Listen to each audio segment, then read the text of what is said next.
Well, good morning and welcome to 755 Live, about 5 minutes of what Jesus said. And you can find a different command of Jesus every weekday at our Bible plan at bible.today.church. Today's Jesus said is very simple. Jesus said, be a light. This is from Matthew 5.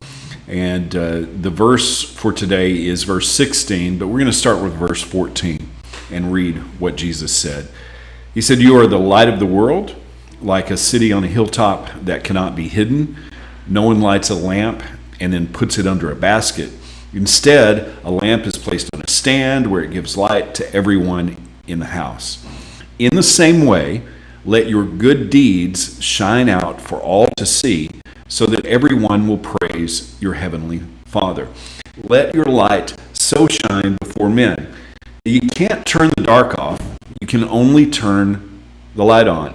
And in the world that we live in, there are two kingdoms, the kingdom of darkness and the kingdom of light. And you're either shining light or living in darkness. It's either selfishness, doing things your own way, or Jesus as Lord and King of your life. It can't be both. So how do we turn the light on and be a light? Well, not with our right information proving our point, but with actions that prove our love. Jesus said, let your good deeds shine. Well, what deeds? What works? What actions? Well, this statement is part of what we call the Sermon on the Mount, which is one of the longest all-in-one teachings that we have record of that Jesus gave. And Jesus told those who were listening what the blessed life looks like. In fact, I call the Beatitudes, as we call it in Matthew 5, the be happies, because he was talking about the way to happiness, the way to a blessed and prosperous life. And he talked about things like humility, being poor in spirit, being meek, being merciful, even mourning he talked about as a way to experience God's happiness, being pure in heart, being peacemakers. And then he throws in something that doesn't sound like it fits in the rest of the list. Then he talks about being persecuted.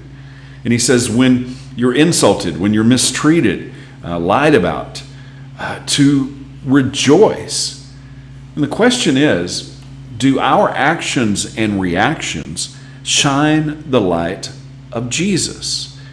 Are we living lives that reflect humility, that reflect meekness and kindness, mercy?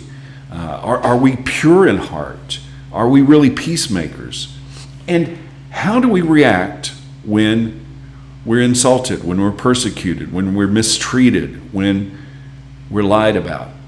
If we're going to let our light shine, we have to ask the question, do our actions and reactions really shine the light of Jesus?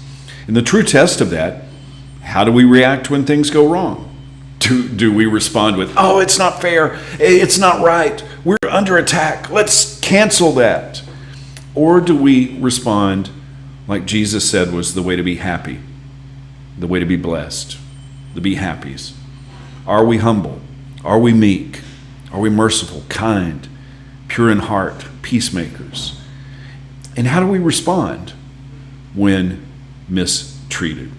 Are people praising God because they see the light of our good actions? Are they giving God the credit for how we live? Are we really obeying Jesus?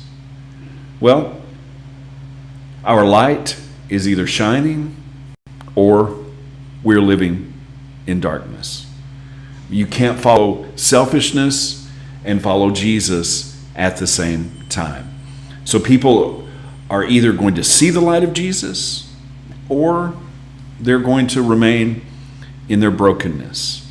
Jesus said that we should let our light shine by living and acting on the good things that he commanded. And then that way people will see our good works and not think we're something, but think God is something. Let your light so shine before men that they see your good works and give glory to your Father in heaven. Jesus said, be a light. How can we turn that light on today?